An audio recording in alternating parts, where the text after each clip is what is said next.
And one of the stories was William's doll. William wants a doll. William wants a doll, and it was kind of offensive, but it came out in 1972, and he was getting harassed mostly by his male peers and family, and his brother was like, "Don't be a jerk."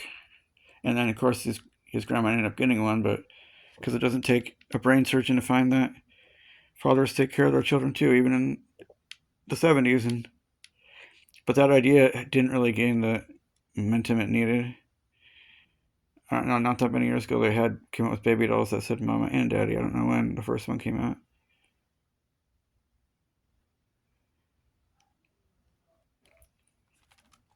What else am I going to talk about? And occasionally there's been a you have seen quote girl toys in a boy's closet before in a TV show or movie, like Zack the Fifth Turtle. Somewhere in his closet, he had a doll of a girl. This doesn't really, you know, come into the plot or anything usually, and it's not saying much. But I remember in Coach, they adopted a baby boy, and there was like Howard and his wife. They were kind of nebbishy, kind of seen as dorks, and they had a huge collection of Barbie dolls, and they gave him one. It wasn't saying much as he was a baby, but it was kind of embarrassing. And like Coach Luther thought it was a bad idea and that I needed more masculine influences. And around that same time, in Friends, Ross's son wanted to play with dolls, and Ross was pretty upset about it and tried to introduce him to G.I. Joe and stuff, and accused him of being that way because he was being raised by two women. And Ross was also, known as being homophobic, which, by the 90s, of course, that wasn't the way anymore.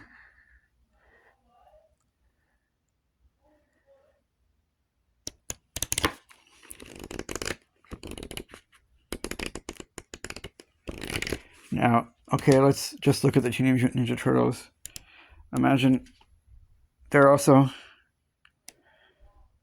not very aggressive by nature, but more aggressive than most people because being a ninja is how they protect the city.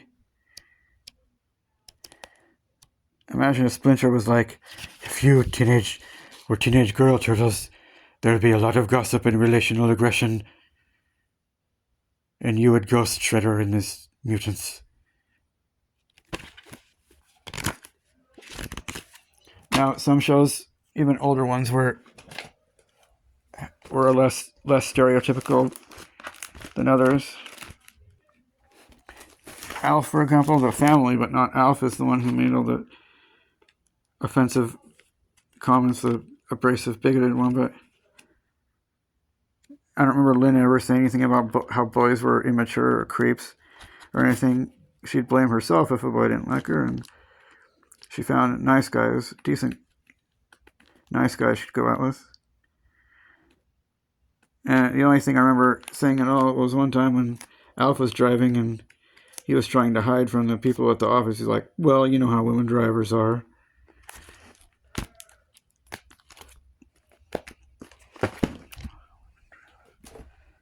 Now, the Goldbergs is like the most unusual for the time. Adam Goldberg was like one of the least sexist characters in TV, but people focus too much on how the traditional roles of mom and dad, they look past that. I mean, there was the old parenting assignment in school where he got a Cabbage Patch doll, a girl doll nonetheless,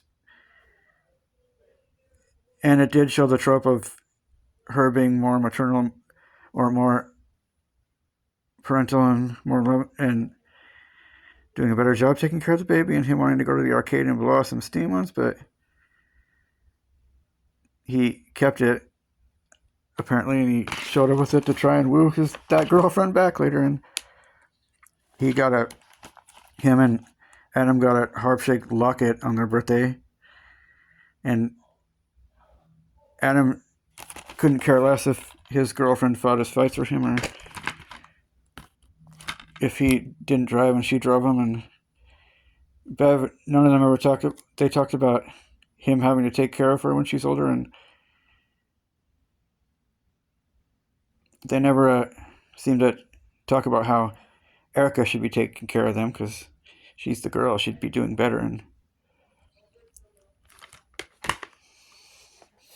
it might be even a little inaccurate in the egalitarianism of the '80s, and that we even see Jeff carry a baby around, in those little, um, carrying around in front of him in that, what do you call it? It's like a pouch. There might have been a few things that Adam said. I mean, there were other characters that were sexist, like Coach Miller, and Barry was probably the most sexist in the family, but I never hear one say anything about women have more compassion and empathy. They'd be better at taking care of me if I got hurt. Or, well, I remember him saying something about they did a jam about dads don't understand, but that was not really what they meant, and he was upset at Murray. They were kind of like the Happy Days parents, like the demonstrative Beverly and the kind of cold and gruff Murray, who, when he got home from work, he just lay in front of the couch in his underwear and shirt the rest of the day and seemed unaware of his kids and not very sentimental. But another time he might have said, "Your silly female problems are all in your head," about being uncouth about the problems girls go through in middle school or early high school, and he just sent a note saying, "Oh, your silly female problems are all in your head." But I think it seemed like he was talking about the problems females face at that age, and that how she was dealing with it was silly.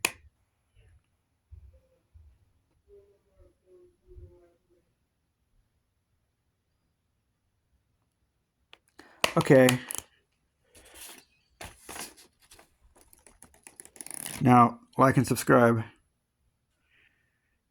I'll be back and talk another time.